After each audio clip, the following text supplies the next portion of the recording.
नमस्कार दोस्तों, मैं हूं आपका दोस्त के बी। तो आज की इस वीडियो में हम 6 जुलाई 2022 को एसएससी एमटीएस के जो आपके पहले शिफ्ट का एग्जाम हुआ है उसमें पूछे गए जीके जीएस और करंट अफेयर्स के प्रश्नों को हम लोग डिस्कस करेंगे।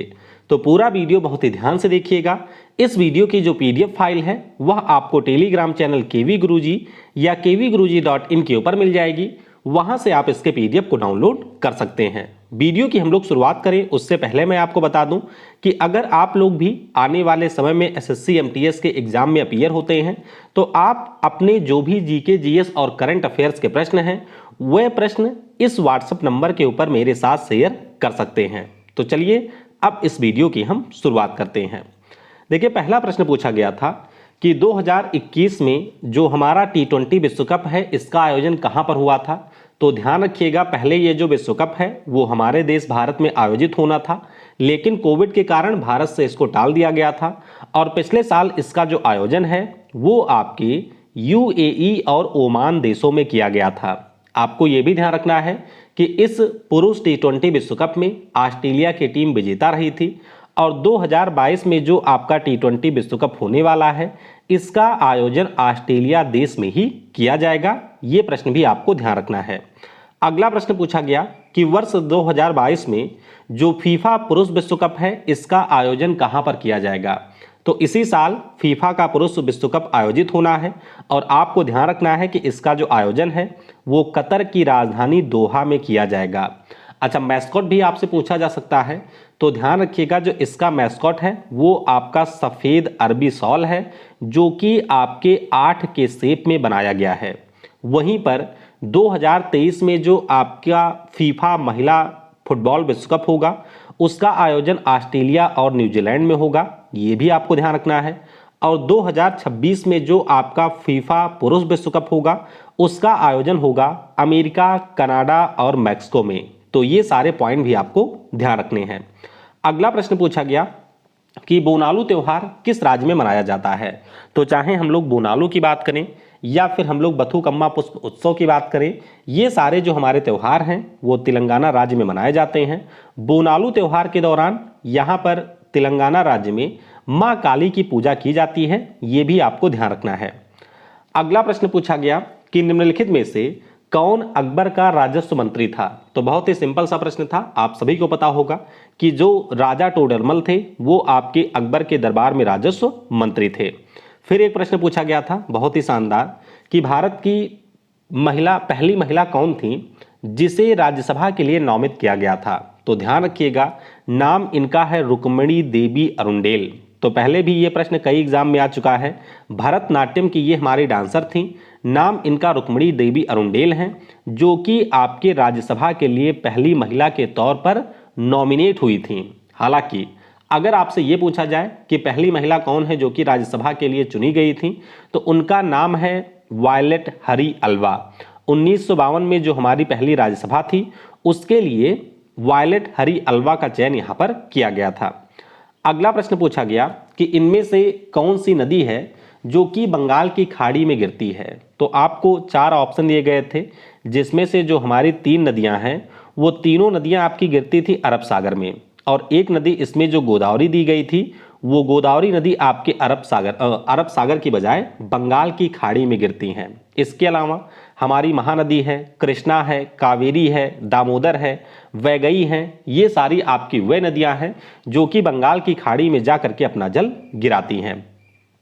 अगला प्रश्न पूछा गया कि वर्ष 2020 के टोक्यो ओलंपिक में किस खिलाड़ी ने भाला फेंक में स्वर्ण पदक जीता था। तो ध्यान रखिएगा, ये जो हमारे खिलाड़ी हैं इनका नाम है नीरज चोपड़ा। क्या नाम है? नीरज चोपड़ा इनका नाम है।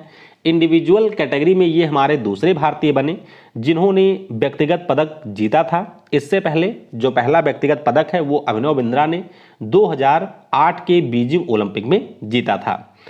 अगला प्रश्न पूछा गया था कि निम्नलिखित में से किसकी परमाणु त्रिज्या सबसे बड़ी है।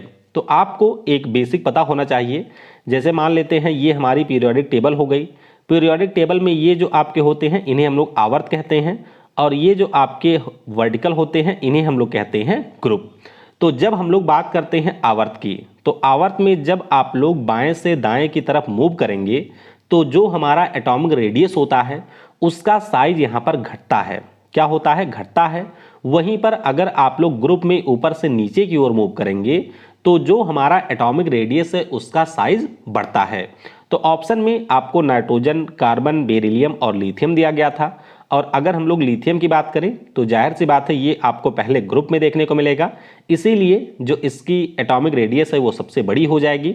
बाकी समूह में आपका एटॉमिक रेडियस बढ़ता है और आवर्त में ये आपका घटता है। अगला प्रश्न पूछा गया कि भारतीय संविधान में जो मूल अधिकार का प्रावधान है ये किस देश से लिया गया है। तो आपको अच्छे से पता होगा कि हमारे देश में जो मूल अधिकार का प्रावधान है ये हमने लिया हुआ है अमेरिका के कॉन्स्टिट्यूशन से। भारत के संविधान में जो अनुच्छेद 12 से 35 के प्रावधान हैं वो आपके मूल अधिकारों के अंतर्गत आते हैं।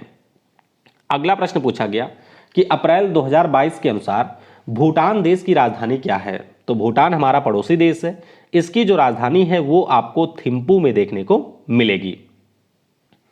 इसके अलावा भूटान की मुद्रा भी कई बार पूछी जाती है। भूटान की जो मुद्रा है उसका नाम नगलट्रम है। क्या नाम है? यहाँ की मुद्रा का नाम नगलट्रम है। और अगर हम लोग यहाँ के पीएम की बात करते हैं तो यहाँ के पीएम का नाम है लोते सेरिंग। अगला प्रश्न पूछा गया कि जो सतरिया डांस है ये कौन से राज्य का शास्त्रीय नृत्य है। तो आपको अच्छे से ध्यान रखना है कि सतरिया हमारे असम राज्य का क्लासिकल डांस है। और कल आपसे ये भी पूछा गया था कि जो मधुस्मिता बोरा हैं वो हमारे कौन से डांस रिलेटेड हैं। तो मधुस्मिता बोरा की बात हो या फिर पंडित श्रीमंत शंकर देव की बात हो, ये हमारे दोनों सतरिया डांस से संबंधित हैं। अब असम के डांस की बात हुई है तो बहुत सारे डांस हैं असम के जिनसे आपकी परीक्षाओं में प्रश्न आते हैं, जैसे कि बिहू है, बिछुआ है, नट पूजा है, महारस है, काली गोपाल, बागूरंबा है, नागा डांस है, झुमरा है, खेल गोपाल है, कैनो है। तो ये सारे हमारे असम राज्य के फोक डांस हैं। अगला प्रश्न पूछा गया था कि किसी राज्य की विधानसभा में अधिकतम सीट कितनी हो सकती है। तो यहाँ पर आपके लिए एक प्रश्न है, आप मुझे नीचे कमेंट में ये बताइएगा कि भारतीय संविधान के किस अनुच्छेद में ये कहा गया है कि किसी राज्य की विधानसभा में अधिकतम और न्यूनतम कितनी सीटें होंगी। तो ध्यान रखिएगा, आपके विधानसभा में जो अधिकतम सीटें हैं ये 500 हो सकती हैं और अगर हम लोग न्यूनतम सीटों की बात करें तो इनकी संख्या हो सकती है 60। किस आर्टिकल में ये प्रावधान है ये आप लोग मुझे नीचे कमेंट में बताइएगा। अगला प्रश्न पूछा गया था कल कि झूम खेती को किस देश में कोनुको के नाम से जाना जाता है। ध्यान रखिएगा, अब यहाँ से जो हम लोग प्रश्न कर रहे हैं वो आपके कल पूछे गए प्रश्न थे, तो कल जो प्रश्न छूट गए थे उनको भी आज हम लोग यहाँ पर डिस्कस कर लेंगे।